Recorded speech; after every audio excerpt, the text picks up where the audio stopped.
1. Educación para la muerte. Voy a acostarme para dormir.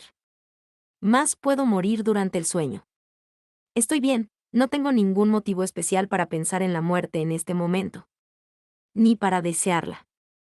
Mas la muerte no es una opción, ni una posibilidad. Es una certeza. Cuando el jurado de Atenas condenó a Sócrates a la muerte al contrario de premiarlo, su mujer corrió afligida hacia la prisión, gritándole: «Sócrates, los jueces te condenaron a la muerte». El filósofo respondió calmadamente: «Ellos también ya están condenados». La mujer insistió en su desespero: «Mas es una sentencia injusta». Y él le preguntó: «¿Preferirías que fuese justa?». La serenidad de Sócrates era el producto de un proceso educacional, la educación para la muerte. Es curioso señalar que en nuestro tiempo solo nos preocupamos de la educación para la vida. Nos olvidamos de que vivimos para morir. La muerte es nuestro fin inevitable. Mientras tanto, llegamos generalmente a ella sin la menor preparación. Las religiones nos preparan, bien o mal, para la otra vida. Y después que morimos encomiendan nuestro cadáver a los dioses, como si él no fuese precisamente aquello que dejamos en la tierra al morir, el fardo inútil que no sirve para más nada. Quien primero se preocupó por la psicología de la muerte y de la educación para la muerte, en nuestro tiempo, fue Allan Kardec. Él realizó una pesquisa psicológica ejemplar sobre el fenómeno de la muerte. Por años consecutivos habló al respecto con los espíritus de los muertos. Y, considerando al sueño como hermano o primo de la muerte, investigó también a los espíritus de personas vivas durante el sueño. Esto porque, según verifica Ra, los que duermen salen del cuerpo durante el sueño. Algunos salen y no vuelven, mueren. Llegó, con anticipación de más de un siglo, a esta conclusión a que las ciencias actuales también llegaran, con la misma tranquilidad de Sócrates, a la conclusión de Víctor Hugo: morir no es morir, sino solo mudarse. 5. Educación para la muerte. Las religiones podrían haber prestado un gran servicio a la humanidad si hubiesen colocado el problema de la muerte en términos naturales. Mas, nacidas de la magia amamantadas por la mitología, solo hicieran complicar las cosas. La mudanza simple de que habló Víctor Hugo se transformó, en las manos de los clérigos y teólogos, en un pasaje dantesco por la selva selvagia de la Divina Comedia. En las civilizaciones agrarias y pastorales, gracias a su contacto permanente con los procesos naturales, la muerte era encarada sin complicaciones. Los rituales suntuosos, los ceremoniales y sacramentos surgieran con el desenvolvimiento de la civilización, en el zarpe de la imaginación creadora. La mudanza se revistió de exigencias antinaturales, complicándose con la burocracia de los pasaportes, las recomendaciones, el tránsito sombrío en la barca de Caronte, los procesos de juicios seguidos de condenaciones tenebrosas y así por delante. Más tarde, para satisfacer el deseo de sobreviven. Surgió la monstruosa arquitectura de la muerte, con mausoleos, pirámides, momificaciones, que permitían la ilusión del cuerpo conservado y de la permanencia ficticia del muerto sobre la tierra y de los gusanos. Morir, ya no era morir, sino metamorfosearse, volverse momia en los sarcófagos o terror maléfico en los misterios de la noche. Las momias, por lo menos, tuvieran utilidad posterior, como vemos en la historia de la medicina, sirviendo para los efectos curadores del polvo de momia. Y cuando las momias se acabaron, no encontrándose ninguna para remedio, surgieron los fabricantes de momias falsas, que suplían la falta del polvo milagroso. Los muertos socorrían a los vivos en la forma encantada del polvo de pirim pim pim. Mucho antes de Augusto Comte, los médicos habían descubierto que los vivos dependían siempre y cada vez más de la asistencia y del gobierno de los muertos. De todo este embrollo resultó el pavor a la muerte entre los mortales. Actualmente los antropólogos pueden constatar, entre los pueblos primitivos, la aceptación natural de la muerte. Entre las tribus salvajes de África, de Australia, de América y de las regiones árticas, los viejos son muertos a garrotazos o huyen hacia el descampado a fin de ser devorados por las fieras. El lobo o el oso que devora al 6. J. Herculano Pires. viejo y a la vieja expuestos voluntariamente al sacrificio será después abatido por los jóvenes cazadores que se alimentan de la carne del animal reforzada por los elementos vitales de los viejos sacrificados. Es un proceso generoso de intercambio en el cual los clanes y las tribus se revigorizan. El mayor pavor de la muerte proviene de la idea de soledad y oscuridad. Mas los teólogos creyeron que esto era poco y oficializaron las leyendas remotas del infierno, del purgatorio y del limbo, a las que no escapan ni siquiera los niños muertos sin bautizar. De tal manera se aumentaron los motivos del pavor a la muerte, que llegó a significar deshonra y vergüenza. Para los judíos, la muerte se tornó la propia impureza. Los túmulos y los cementerios fueron considerados impuros. Los cenotafios, túmulos vacíos construidos en honor a los profetas, muestran bien esta aversión a la muerte. ¿Cómo podrían ellos aceptar un Mesías que venía de Galilea de los gentiles, donde el palacio de Herodes fuera construido sobre tierra de cementerios?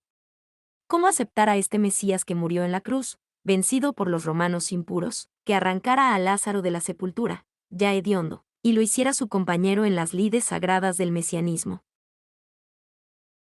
Aún en nuestros días el respeto a los muertos está envuelto en una forma velada de repulsión y desprecio. La muerte transforma al hombre en cadáver, lo tacha del número de los vivos, le quita todas las posibilidades de acción, y por lo tanto, de significación en el medio humano. El muerto está muerto, dicen los materialistas y el populacho ignaro.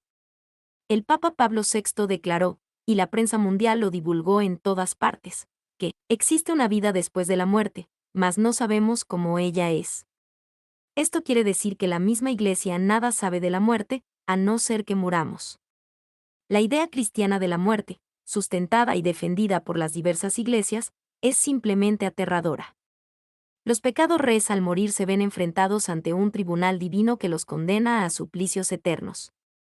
Los santos y los beatos no escapan a las condenas, no obstante la misericordia de Dios, que no sabemos cómo puede ser misericordioso con tanta impiedad. Los niños inocentes, que no han tenido tiempo de pecar, van hacia él. Limbo misterioso y sombrío por la simple falta del bautismo. 7. Educación para la muerte. Los criminales rudos, ignorantes y todo el grueso de la especie humana son atrapados en las garras de Satanás, un ángel caído que solo no encarna al mal porque no debe tener carne. Más con dinero y la adoración interesada a Dios estas almas pueden ser perdonadas, de manera que solo para los pobres no habrá salvación, más para los ricos el cielo se abre al impacto de los Te Deum suntuosos, de las misas cantadas y de las gordas contribuciones para la Iglesia. Nunca se ha visto soberano más venal ni tribunal más injusto.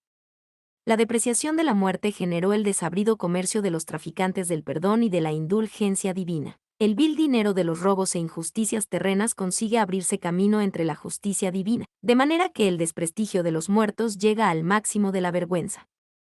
La felicidad eterna dependerá del relleno de los cofres dejados en la tierra.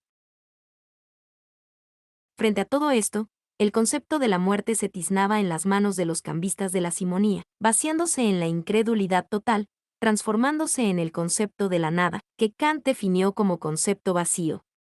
El muerto se pudre enterrado, perdió la riqueza de la vida, se volvió pasto de gusanos y su misteriosa salvación dependerá de las condiciones financieras de la familia terrena. El muerto es débil, un fracasado y un condenado, enteramente dependiente de los vivos en la tierra. El pueblo no comprende bien todo este cuadro de miserias en que los teólogos envolvieran a la muerte, más siente el asco y el miedo de la muerte, introyectados en su conciencia por la farsa de los poderes divinos que lo amenazan desde la cuna al túmulo y, más allá del túmulo.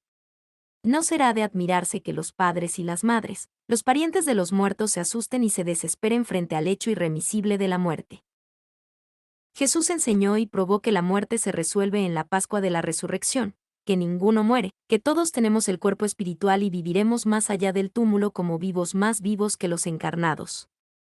Pablo de Tarso proclamó que el cuerpo espiritual es el cuerpo de la resurrección, cap. 12 de la primera epístola a los Corintios, más la permanente imagen del Cristo crucificado, de las procesiones absurdas del Señor Muer. 8. J. Herculano Pils. To. Herejía clamorosa. Las ceremonias de la vía sacra y las imágenes aterradoras del infierno cristiano más impío y brutal que los infiernos del paganismo marcados a fuego en la mente humana a través de 2 milenios, aplastan y envilecen al alma supersticiosa de los hombres. No es de admirar que los teólogos actuales, divididos en barrías corrientes de sofistas cristianos modernísimos, estén hoy proclamando, con una alegría liviana de debiluchos, la muerte de Dios y el establecimiento del cristianismo ateo. Para estos nuevos teólogos, el cadáver de Dios fue enterrado por el loco de Nietzsche, creación fantástica e infeliz del pobre filósofo que murió loco. El clero cristiano, tanto católico como protestante, tanto del occidente como del oriente, perdió la capacidad de socorrer y consolar a los que se desesperan con la muerte de las personas amadas. Sus instrumentos de consuelo perdieran la eficacia antigua, que se apoyaba en el oscurantismo de las poblaciones permanentemente amenazadas por la ira de Dios. La Iglesia, madre de la sabiduría infusa, recibida del cielo como gracia especial concedida a los elegidos, confiesa que nada sabe sobre la vida espiritual y sola aconseja a los fieles las prácticas anticuadas de los rezos y ceremonias pagadas, para que los muertos queridos se beneficien en el otro mundo con el tañir de las monedas terrenas. El Mesías espantó con el látigo a los animales del templo que debían ser comprados para el sacrificio redentor en el altar simoníaco y derrumbó las mesas de los cambistas, que trocaban en el templo las monedas griegas y romanas por las monedas sagradas de los magnates dispensadores de la misericordia divina. El episodio esclarecedor fue suplantado en la mente popular por el impacto aplastador de las amenazas celestiales contra los incrédulos, estos rebeldes demoníacos. En vano el Cristo enseñó que las monedas de César solo valen en la tierra. Hace 2000 años estas monedas impuras vienen siendo aceptadas por Dios para el rescate de las almas condenadas. ¿Quién podría, en sana conciencia, creer hoy en día en una justicia divina que funciona con el mismo combustible de la justicia terrena? Los sacerdotes fueron entrenados para hablar. Noé. Educación para la muerte. Con voz empostada, meliflua y fingida, para, a semejanza de la voz de las antiguas sirenas, seducir al pueblo con las ilusiones de un amor venal y sin piedad. Voz dulce y gestos compasivos no consiguen más, en la actualidad, que irritar a las personas de buen sentido. El Cristo Consolador fue traído por los agentes de la misericordia divina que descendió al banco del beneficio inesperado, en el comercio impuro de los consuelos fáciles. Los hombres prefieren jugar en la basura de sus almas, que Dios y el diablo disputan no se sabe por qué.